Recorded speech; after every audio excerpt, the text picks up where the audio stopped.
So Foundations of Leninism is by Joseph Stalin, and he's basically, he's explaining political strategy.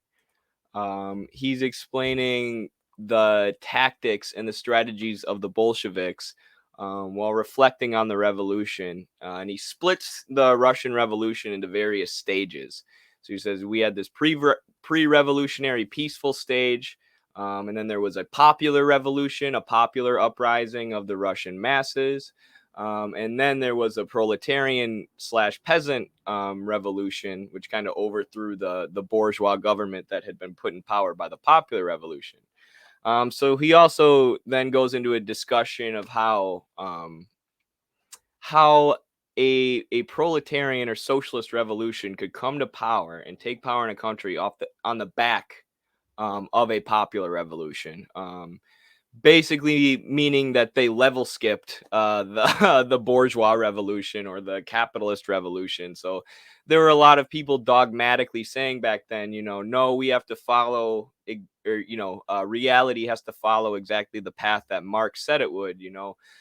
Where you have feudalism, where eventually the peasants and the bourgeoisie overthrow the royalty or the ruling class of landlords, feudal lords. And then the bourgeoisie takes power, which allows the proletariat to expand and develop. The peasantry becomes the proletariat. Once the proletariat is fully developed, they overthrow the bourgeoisie, and then they can move to socialism. So there were people in Russia, which was a semi-feudal country, which still had a monarchy and many peasants and large landlords with a smaller proletariat than developed capitalist countries. They were saying we just need to wait it out. We need to wait it out until there's a bourgeois revolution, a capitalist revolution, then our proletariat can develop and they can overthrow the bourgeoisie. And Lenin and Stalin and the Bolsheviks said, no, we can have a proletarian and peasant revolution, a revolution of the underclasses on the backs of this popular revolution. We can skip over the bourgeois revolution. We don't have to just sit back and wait for capitalism and the proletariat to develop. And we can do this by having a proletarian alliance. So basically the masses had an uprising, which the proletariat and the peasants and the Bolsheviks were part of. And then there was another revolution within that when the bourgeois government in power was trying to continue World War I, which the people wanted to get out of. And they weren't giving the people peace, land, and bread, which is what the Bolsheviks were promising. So then the proletariat and the peasantry overthrew that government. And that's how we got the establishment of the Soviet Union.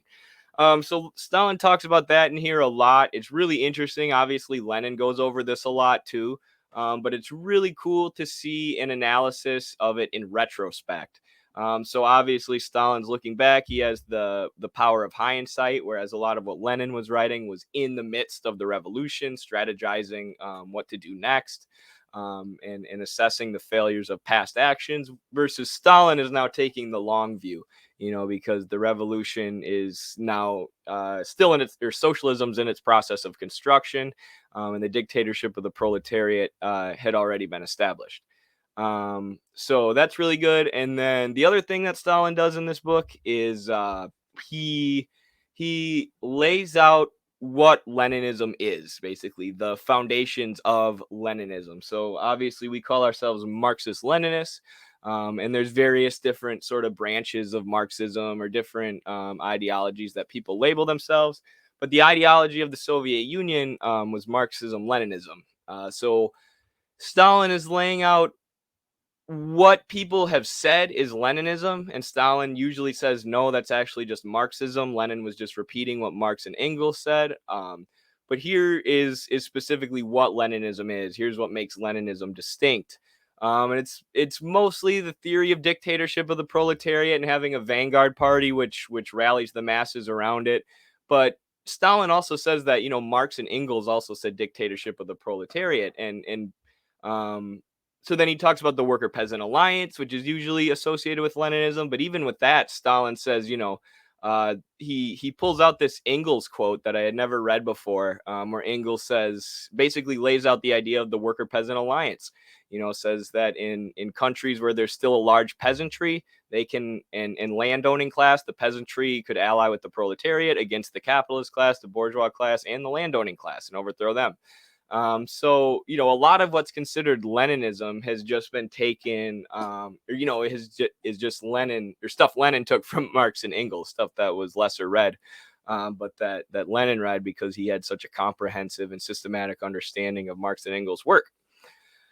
And then the last thing Stalin lays out is a foundation of Leninism, or I don't know if it's the last thing. I might be missing things. I'm just giving a rough overview, and I'll check what people are saying in the chat once I finish my overview to see if anyone else has added anything interesting.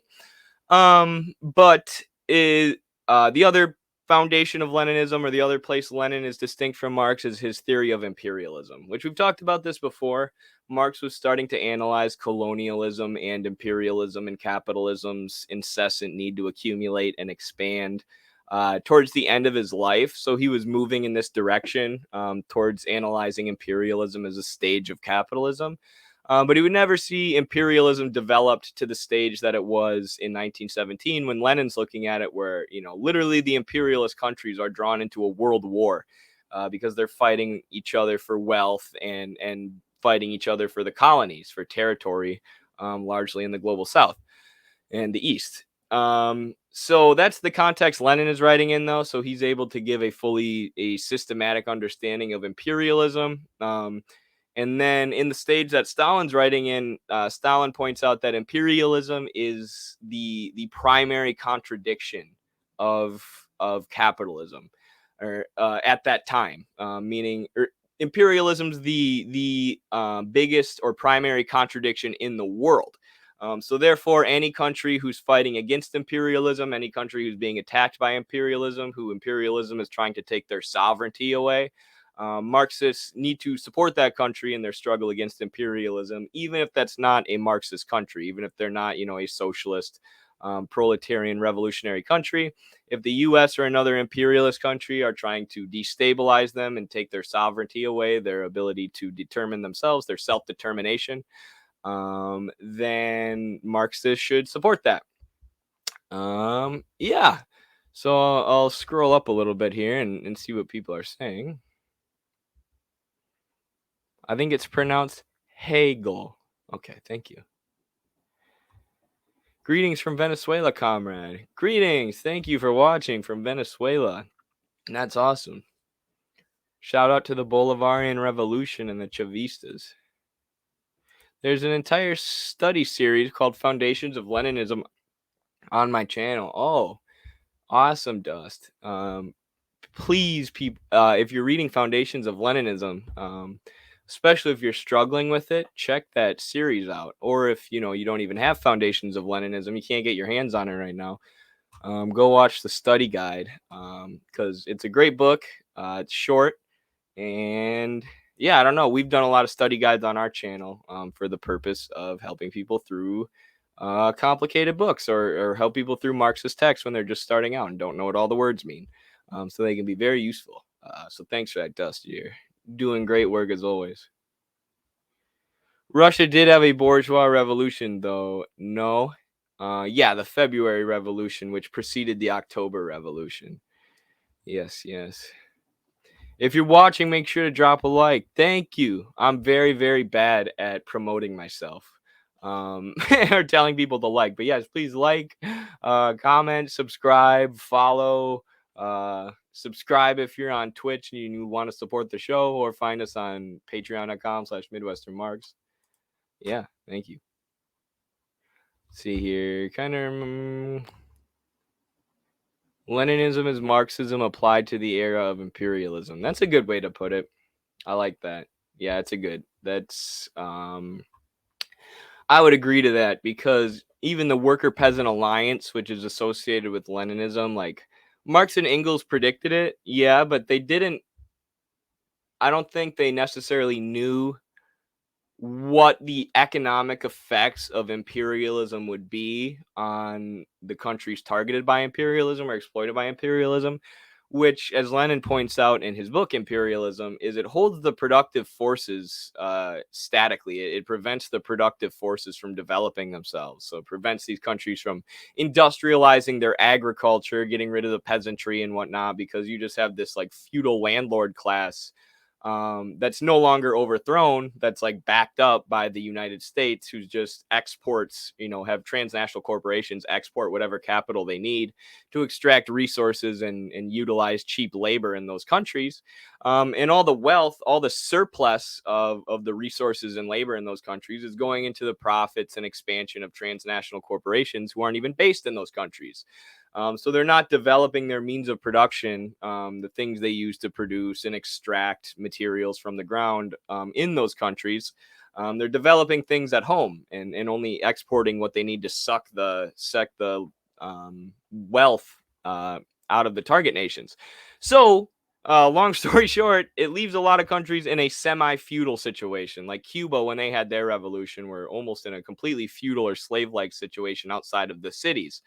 And in Cuba as well, similar to Russia, there were communists within the city saying, "No, we can't have a revolution. Che Guevara is just an adventurist. Don't listen to him. He wants to organize the peasants, but we need to wait for the proletariat to fully develop and for capitalism to fully develop." And Che was saying, "No, you ding dongs. Imperialism is preventing the productive forces in Cuba from developing." So the proletariat's not going to develop normally as it would under, unaltered conditions of capitalism. It's being externally held in poverty by this American ruling class, who is allied with the feudal class, the landowning class, and the gangster dictator leader Batista. So we're not going to just have this natural development to capitalism, into capitalism, and the Cuban communists like, "Oh no, no, listen to Marx. We're dogmatism is Marxism. We're so smart." And then Che Guevara and Fidel went to the peasants, gave them a bunch of guns, and said, "Hey, want to overthrow the gangster U.S.-backed dictator and all the landowners who basically own you like slaves?" And all the Cuban peasants said yes, and they overthrew the leader, and now they don't have slavery anymore, and they have universal health care.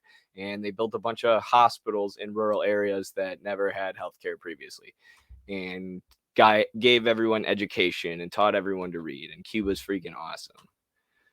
Viva Chavez, you bet. Same thing with Peru. Absolutely. Absolutely. Yeah. Pedro Castillo was from a rural area. And, rural areas in the US can be super poor, especially if you go in the South, like in Appalachia. Appalachia, it's kind of crazy how much poverty is down there, compared to the North or the coasts. But it's not the same as like in Latin America when we talk about rural areas, in countries like Peru or Cuba, who have been attacked by imperialism. Because a lot of these countries have had peasantries. They're have had like these feudal landlord classes who have usually oppressed the indigenous populations in these countries. And yeah, so there's a lot of contradictions and effects that stem from that. So it's different than than like farmers in the U.S. Midwest. But yeah. Places like America, it's literally making them reap foundations. My sister's friend and I radicalized my sister after her job started treating the employees like trash. Underpayment, welfare, and working conditions caused her to be a firm supporter of Marxism. There you go.